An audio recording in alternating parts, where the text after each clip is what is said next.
یہ سبق، یہ ہمارے مرشدوں کا عقیدہ کیا تھا، کیونکہ قرآن نے فرمایا الذین آمنوا وکانوا یتقون، اولیاء کون ہے؟ فرمایا جس کے عقیدے سب سے اچھے ہوں اور جس کا عمل سب سے اچھا ہو۔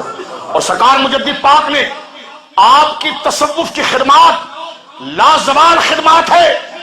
بر صغیر میں جس نے تصوف کے اندر سے فلاسفروں کی دقیانوسی باتیں نکال کر قرآن و سنت کا شربت جو ڈالا ہے، دنیا اس کو مجدد پاک ہے۔ آپ کی تعلیمات انتہائی صاف شفاف اور اس چشمہ صافی کی طرح ہے کہ جس میں رتی برابر بھی کوئی ملاوٹ نہیں۔ حضرت مجدد صاحب کا عقیدہ، اور آپ دیکھیے کہ آپ کے سامنے جب ساری چیزیں روشن ہوئی ہے جس کو سب لوگ تسلیم کرتے ہیں، اور آج کل تو بعض لوگ کہتے ہیں کہ ہم نقشبندی ہیں، میں نے کہا نہیں، آپ دیوبندی ہیں۔ نقشبندیوں کے عقیدے نہیں ہوتے جو آپ نے خواہ مخواہ رکھ لیے ہیں۔ نقشبندی ہو اور پھر علم غیب کا انکار کرے، نقشبندی ہو اور حاضر ناظر کا انکار کرے، نقشبندی ہو اور نداء یا رسول اللہ کا انکار کرے، نقشبندی ہو اور پنج پاک پر نیاز کا انکار کرے، نقشبندی ہو اور حضرات صحابہ کرام کے تصرفات کا انکار کرے۔ تم نے لیبل دوسرا لگایا، اندر سے خالی ہو، لیکن بات کرنے سے کچھ نہیں ہوتا، بندہ عقیدے سے پکڑا جاتا ہے۔ اگر ہم اپنے نام کے آگے مجددی نہ بھی لکھیں تب بھی ہم سے خوشبو آ جائے گی، ان کی نسبت کی خوشبو آ جائے گی۔ تو سرکار مجدد پاک سے جب پوچھا گیا کہ حضور علیہ السلام کا سایہ تھا، فرمایا نہیں، یعنی زمین پر حضور کا سایہ نہیں تھا۔ پوچھا گیا کیا؟ کتنی عجیب بات کیا۔ آپ فرماتے ہیں سنو، جس شے کا سایہ ہوتا ہے تو وہ سایہ، جس شے یعنی ایک چیز کا جب سایہ بنے گا تو وہ چیز اس ذات سے زیادہ لطیف ہوگی۔ یعنی جس چیز کا سایہ بن رہا ہے، یعنی مثال کے طور پر میرا سایہ اگر زمین پر بن رہا ہے تو مجھ پر روشنی پڑ رہی اس لیے سایہ بن رہا ہے، تو دراصل وہ روشنی میرے وہ لطیف تھی، میرے سے زیادہ لطیف تھی، اس لیے میرا سایہ بنا۔ سرکار مجدد پاک کہتے ہمیں تو سمجھ میں نہیں آتا حضور کا سایہ ہے۔ کہا کیوں؟ فرمایا دنیا میں کوئی چیز حضور سے زیادہ لطیف ہے نہیں، تو حضور کا سایہ کیسے ہوتا؟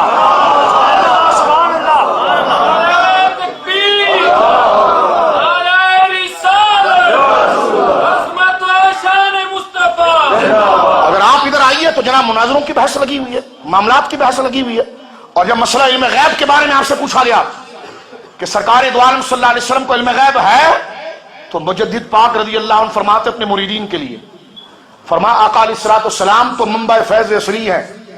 فرمایا ہم اپنے مرید کو جب ذکر دیتے ہیں نا، مجدد پاک فرماتے جب ہم اپنے مرید کو، میں پہلے عرض کر رہا تھا، یہ لمبی لمبی داڑیاں ہوں گی اور حضور کے علم کا انکار کریں گے، لیکن میں کہتا ہوں آپ کو ماننا شریعت نہیں، اولیاء کے نقش قدم پر چلنا شریعت ہے۔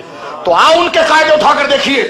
حضرت مجدد پاک فرماتے ہیں، فرمایا میرے مرید کو جب میں ذکر دیتا ہوں تو فرمایا تجھے پتا ہے غیب کیا ہے؟ کیا؟ غیب باہر کچھ نہیں، تیرے اندر ہے۔ کیا خوبصورت بات فرمائی۔ فرمایا ملا جی تیرے اندر غیب ہے، کہا تیرے اندر اندھیرا ہے اس لیے تجھے چیز نظر نہیں آ رہی۔ مکتوبات شریف میں فرماتے ہیں بڑی پیاری بات اور لاجیکل بھی ہے اور شرعی بھی ہے۔ فرمایا تیرے اندر اندھیرا ہے گناہوں کا، اس لیے تجھے غیب نظر آتا ہے۔ فرمایا اگر ذکر لگ گیا نا اور اندر کی ظلمت ہٹ گئی تو پھر کوئی غیب نہیں رہے گا، سب مشاہدہ ہو جائے گا۔ بولیے سبحان اللہ۔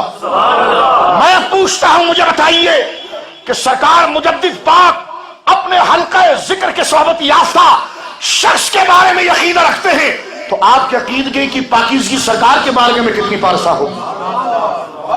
تو وہ زبان معاذ اللہ حضور کے لیے استعمال کرنا کہ دیوار کے پیچھے کی خبر نہیں، یا معاذ اللہ گھٹیا باتیں کرنا، اور مجھے بتائیے پھر وہ اپنے نام کے آگے بھلے نقشبندی لکھتے رہے، مجدد صاحب کا فیض ملے گا اس کو؟